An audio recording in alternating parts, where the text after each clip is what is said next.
नमस्कार, आप देख रहे हैं मृदुभाषी का विशेष कार्यक्रम समाधान की बात मृदुभाषी के साथ, और आपके साथ मैं हूं वैशाली व्यास। आज हमारे साथ चर्चा के लिए मौजूद है महू के वार्ड नंबर 14 के पूर्व पार्षद विजय कविश्वर जी और वार्ड नंबर 13 से पूर्व पार्षद चंदा प्रकाश कोटवार जी। स्वागत है आप लोगों का। नमस्कार। तो सर, मैं ये जानना चाहूँगी कि प्रधानमंत्री आवास योजना में धांधली हो रही है, गड़बड़ हो रही है, तो उस पर आप प्रकाश डालने के लिए आप मृदुभाषी का मंच आपने चुना है। तो इस मंच के माध्यम से आप क्या बताना चाहते हैं, अपनी समस्याओं के बारे में आप खुलकर अपनी बात इस मंच पर रखिए। नमस्कार जी, मैं नगर परिषद महू गाँव जी में अनियमितता एवं भ्रष्टाचार जो हो रहे हैं प्रधानमंत्री आवास योजना में, उससे मैं आपको अवगत कराना चाहता हूँ। महू गाँव नगर परिषद में जो अनियमितता हुई है, इस तरीके की हुई है कि काफ़ी ऐसे हितग्राही हैं जिन्हें पता ही नहीं है कि उनके खाते में 2.5 लाख रुपए की राशि नगर परिषद द्वारा डाली गई है। बहुत से ऐसे लोग हैं जो 3-3 मंजिले मकान बने हुए हैं उनके, और उन लोगों को भी योजना का लाभ दिया गया है, जो कि अपात्र होने के बाद में भी परिषद द्वारा उनको पात्र दर्शाकर 2.5 लाख रुपए की राशि उनके खाते में डाली गई है। और आज भी नगर परिषद क्षेत्र में ऐसे काफ़ी गरीब तबके के लोग हैं जिनको प्रधानमंत्री आवास योजना की ज़रूरत है, लेकिन उन लोगों को पात्र नहीं बनाते हुए उनको वंचित किया जा रहा है और अपात्र लोगों को दिया जा रहा है।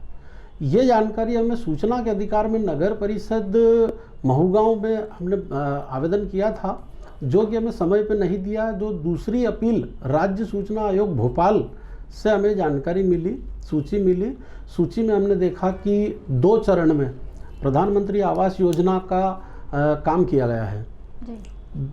उस सूची से हमें पता चला, तो उस सूची के माध्यम से हम पूरे वार्डों में घूमे हैं, जब जाके हमें वस्तु स्थिति से अवगत हुए हैं, जिसमें हमें पता चला कि हमारे ही साथ में रहने वाले एक हमारे मित्र हैं सूरज सिंह दुबेले, उनकी पत्नी के नाम से मंजू सूरज सिंह दुबेले, उनके खाते में 2.5 लाख रुपए पूरे 5 किस्तों में किस्त प्रदाय सूची में दर्शाया गया, परंतु उनके खाते में 40,000 रुपये नगर परिषद ने डाले थे, जो कि वापस परिषद द्वारा निकाल लिए गए, और श्रीमती मंजू दुबेले के अकाउंट में 1 रुपया भी प्रधानमंत्री आवास योजना के अंतर्गत नहीं मिला। मतलब 2.5 लाख के पात्र थे वो होके भी उनको 40,000 रुपए उनके अकाउंट में डाले गए और फिर से वो राशि निकाल ली गई। और किस्त प्रदाय सूची में दर्शाया गया है कि 2.5 लाख रुपए इनको मिल चुके हैं, जो कि मेरे पास में इनकी किस्त प्रदाय की सूची भी मौजूद है अभी जी। तो अब प्रधानमंत्री आवास योजना की तो समस्या है आपको, इसके अलावा भी और क्या समस्या है? प्रधानमंत्री आवास योजना की जो सूची पे हमने जो सर्वे किया, मंथन किया, इसकी शिकायत हमने महू एसडीएम साहब को की, इंदौर कलेक्टर साहब को की, कमिश्नर साहब को की, लोकायुक्त को की, आर्थिक अपराध प्रकोष्ठ इंदौर को की, सभी उच्च अधिकारियों को की, लेकिन इसमें सिर्फ आश्वासन मिला अभी हमें, और आश्वासन में अभी तक किसी प्रकार की कोई जांच नहीं हुई है। ये हमने पत्रक लगाए थे करीब 26/12/2019 को शिकायत की थी हमने, लेकिन आज दिनांत तक इसमें किसी प्रकार का कोई एक्शन नहीं हुआ। डीआईजी मैडम को रुचिवर्धन मिश्र मैडम से भी हमने इसके बारे में निवेदन किया था। उन्होंने महू थाने पे हमारा पत्रक फॉरवर्ड किया, लेकिन उसमें भी अभी तक किसी प्रकार की कोई कार्रवाई नहीं हुई। जी, ये पुराना मामला है, इसलिए रुचिवर्धन जी को आपने इससे अवगत कराया। तो अब डीआईजी हरिनारायण चारी मिश्र जी हैं फिलहाल, तो क्या आपने उन्हें? नहीं, अभी ये लॉकडाउन के चलते हुए अभी हमने उनके पास नहीं गए जी। इसके अलावा और क्या समस्याएं हैं? इसके अलावा महू गाँव नगर परिषद की ऐसी स्थिति बनी हुई है कि हम पार्षद है हम, और पिछले 5 साल से परिषद में प्रस्ताव के नाम पे सिर्फ हस्ताक्षर किए जाते हैं, और परिषद में बैठ के प्रस्ताव तक पास नहीं किया जाता है, जिसकी शिकायत हमने उच्च अधिकारियों को कई बार की, लिखित शिकायत कई बार की, लेकिन उस पर भी किसी प्रकार का कोई कार्रवाई नहीं हुई, केवल आश्वासन ही सिर्फ आश्वासन दिया गया। चंदा जी, आप बताएं कि क्या समस्याएं हैं आप जिससे हम लोग, हमारे वार्ड में कुछ कार्य नहीं होते, हम उस जिसकी शिकायत करते हैं, इस वजह से उन लोगों ने हमें टारगेट बना लिया था जैसे मेरे ही वार्ड में नर्मदा नर्मदा लाइन जो डालनी थी वो नर्मदा लाइन नहीं डाली गई है। मेरे वार्ड में शौचालय निर्माण करना था, वो सिर्फ पेपर वर्किंग हुई है, लेकिन मेरे वार्ड में शौचालय नहीं बने गए। इससे बहुत सारे काम है, जैसे नाली रिपेयरिंग कराना, रोड की समस्या, मतलब वो जैसे बोलते हैं ना कि जिस चीज को अपने टारगेट कर लिया उसी चीज को उन्होंने फोकस मतलब पानी, बिजली, सड़क हाँ, की अतिक्रमण की समस्या हमने लिखित में दे रखा ये समस्याओं को, लेकिन उसके बावजूद भी कोई कार्रवाई नहीं की जाती। जैसे शौचालय वाला जैसे भी आपने बात किया है, शौचालय का ये था कि 2015 में मुख्यमंत्री स्वच्छता मिशन के तहत घर घर शौचालय बनाना था, जो नगर परिषद ने टेंडर किया था 500 नग शौचालय निर्माण का किया था, जो कि ऑन पेपर पे ही 68 लाख का भुगतान भी हुआ था, जिसका हमने सूचना के अधिकार में भी वो वाले प्रमाण हमने इकट्ठे करे, पेपर मांगे और उसके प्रमाण हमने इकट्ठे किए। हितग्राहियों के घर हम स्वयं गए और हमने जब देखा कि सिर्फ पेपर पे ही शौचालय निर्माण हुए हैं, फील्ड पे नहीं है, हमने उसके बारे में भी शिकायत की थी। और जब हम घर घर गए लोगों के, तो ऐसे 200 लोग मिले हमें जिनके घर शौचालय नहीं था और उनका शौचालय ऑन पेपर निर्मित दर्शाया गया। मतलब ये योजना कागजों तक ही सीमित रही है, धरातल पर कोई अस्तित्व में नहीं आई। धरातल पे नहीं, जिसकी शिकायत मेरे द्वारा मेरे सहयोगी पार्षद दुर्गा मदन लाल सूर्यवंशी के माध्यम से भी किया। और जब पता चला हमें कि बहुत ज़्यादा अंदर शौचालय नहीं है, तो हमने काफ़ी शिकायत EOW, लोकायुक्त, कलेक्टर साहब, कमिश्नर सभी जगह किया। और अब लास्ट में ऐसे कुछ प्रमाण मेरे पास में है जो मैंने high court, Indore high court में उसको प्रकरण लगा रखा है, जो भी चल रहा है। जैसे सरकार भी अभी बीजेपी की है, वर्तमान में प्रदेश में है, केंद्र में है, बीजेपी की सरकार है और आप भी बीजेपी के पार्षद हैं, दोनों ही बीजेपी के पार्षद हैं। और अपनी ही सरकार में आप ठगा सा महसूस कर रहे हैं अपने आप को कि आपके द्वारा बोले गए कार्य नहीं हो रहे हैं और धांधली हो रही है, धोखाधड़ी हो रही है। देखिए, सरकार तो बहुत अच्छा काम कर रही है। प्रदेश सरकार शिवराज सिंह जी चौहान ने तो इतनी योजनाएं चलाई है, जो लाडली लक्ष्मी योजना से लगा के बच्चों से लगा के बूढ़ों तक का कुछ न कुछ फायदा प्रदेश सरकार और केंद्र सरकार दे रही है। नहीं, सरकार दे रही है पर लोगों को लाभ नहीं मिल रहा। किस कारण ये? बीच की जो एक कड़ी है, हमारे यहाँ पे जो हमारे वरिष्ठ नेता बोलेंगे या हमसे ऊपर के जो नेता बोलेंगे, वहाँ तक आके अटक जाती है और वहाँ पे दुर्व्यवहार की वजह से कुछ वार्डों में उन योजनाओं से लोगों को वंचित रखा जा रहा है। तो ये दुर्व्यवहार केवल आप लोगों के साथ ही हो रहा है या फिर बहुत से लोग हैं जो इन समस्याओं से जूझ रहे हैं, आपके साथ और भी लोग होंगे? ऐसे 5, 7, 6 पार्षद थे हम, जिनके वार्डों में ऐसी समस्याएं थी। आज परिषद की ऐसी स्थिति है कि आप नगर परिषद के 15 ही पार्षदों में अगर किसी से भी कांटेक्ट करेंगे, किसी से भी परिषद का हाल पूछेंगे, तो कोई एक भी पार्षद ये नहीं बता पाएगा कि हमारे वार्ड में कितने मीटर रोड बनी है और कितने मीटर ड्रेनेज बनी है और कितने मीटर कितना शौचालय बना है, कितना प्रधानमंत्री आवास। पार्षदों की जानकारी में किसी प्रकार का कोई विषय मेरे को नहीं लगता कि आया होगा और कोई पार्षद आपको संपूर्ण जानकारी दे पाएगा।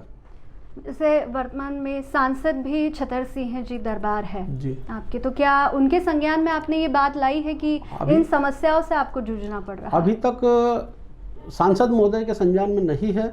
अगर अभी इन अधिकारियों को हमने जो ज्ञापन दिए हैं, आवेदन दिए, निवेदन किया है, अगर इस पर कोई कार्रवाई नहीं होती है तो सांसद महोदय से मिलके उनसे निवेदन करेंगे हम कि इसमें एक्शन ले और दोषियों पे उचित कार्रवाई करके इनको दंडित किया जाए। मतलब सांसद जी आपकी बात सुनेंगे? बिल्कुल सुनेंगे। आपकी सुनवाई होगी? आप पूरे आश्वस्त हैं? बिल्कुल, सांसद जी का हमने सुना है। सांसद जी से हमारी कई बार बात भी हुई है। सांसद जी के नॉलेज में अगर हम देंगे तो हम हमारी मदद भी करेंगे और जनता के पक्ष में इन सारे मुद्दों पे वो जांच करके उचित कार्रवाई करवा भी देंगे। चंदा जी, आप क्या कहते हैं?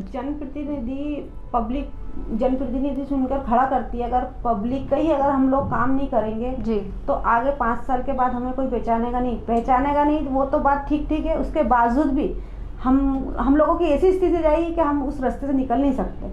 और ये कुछ मतलब है हमारे क्षेत्र में जो नेता, वो हम लोगों की छवि खराब करना चाहते हैं। तो लेकिन हम चाहते हैं नेता और अधिकारियों की मिली भगत से हाँ उनकी साठगांठ से आप लोगों के जो कार्य है, विकास कार्य जो होने हैं, उनमें बाधा उत्पन्न हो रही है। बिल्कुल बिल्कुल, क्योंकि शिवराज चौहान साहब तो इतना कर रहे हैं क्षेत्र के लिए, मतलब मध्य प्रदेश के लिए, लेकिन उनका भी नाम खराब हो रहा, पार्टी का नाम भी खराब हो रहा, लेकिन नाम खराब करने वाले आज सही से अपना वो कर रहे हैं। तो आप सीएम से मृदुभाषी के माध्यम से अपील क्या करना चाहेंगे कि आप लोगों की सुनवाई हो? सीएम साहब से मेरी अपील यह है, मेरा निवेदन है कि हमने जितनी शिकायत की है, सीएम साहब को भी हमने भेजा है पत्रक, इस पे पूरी जांच करके जो भ्रष्ट अधिकारी है, भ्रष्ट नेता है, इन पे उचित दंडात्मक कार्रवाई करके जनता के हित में फैसला करें। तो हाल ही में पार्षदों के चुनाव भी हैं, तो आप ही की सरकार में आपकी सुनवाई नहीं हो रही है, तो जनता तक क्या संदेश जाता है? यही संदेश जाता है कि आपकी ही पार्टी के वार्ड पार्षद काम नहीं कर रहा है, तो जनता किस आधार पर आपका चुनाव करेगी? जनता को तो पता है कि हम दिन रात लगे हुए हैं, जनता हमारे साथ है और जनता को एक एक चीज़ से हम अवगत कराते हैं। जितने परिषद के हमारे पास दस्तावेज है, जनता के बीच में पूरे हमने सार्वजनिक कर रखे हैं और जनता को एक एक चीज़ से हमने अवगत करा रखा है, इसलिए जनता हमारे साथ है। मतलब जनता की अपील आप मृदुभाषी के मंच तक लेकर आए हैं। बिल्कुल। तो आज माननीय प्रधानमंत्री जी का जन्म दिवस है, तो आप मृदुभाषी के माध्यम से उनसे भी क्या अपील करना चाहेंगे? मृदुभाषी चैनल के माध्यम से सबसे पहले तो मैं हमारे देश के गौरव माननीय प्रधानमंत्री जी को जन्मदिन की बहुत बहुत शुभकामनाएं देता हूं, बधाई देता हूं।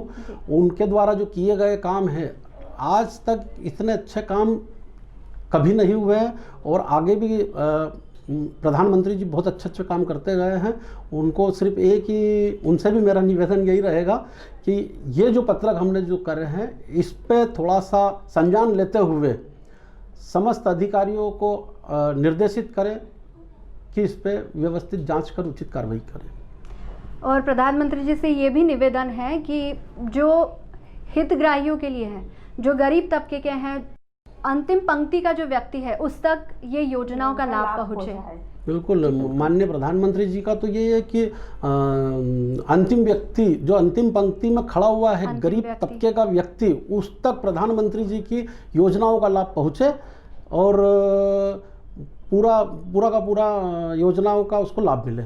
लेकिन हमारे यहाँ पे ऐसा हो नहीं पा रहा है, तो प्रधानमंत्री जी से भी मैं नम्र निवेदन करूँगा, आह्वान करूँगा कि माननीय प्रधानमंत्री जी इसको संज्ञान में लेते हुए विधिवत कार्रवाई करने के लिए निर्देशित करें। जी बिल्कुल, आप लोगों की अपील माननीय मुख्यमंत्री जी, प्रधानमंत्री जी, अधिकारी और नेतागण जो भी है, उन तक आपकी ये अपील ज़रूर पहुंचेगी।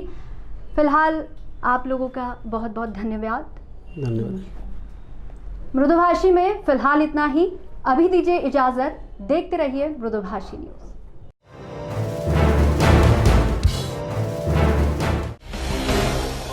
ताज़ा खबरों के लिए हमारे चैनल को सब्सक्राइब कीजिए, लाइक कीजिए और शेयर कीजिए।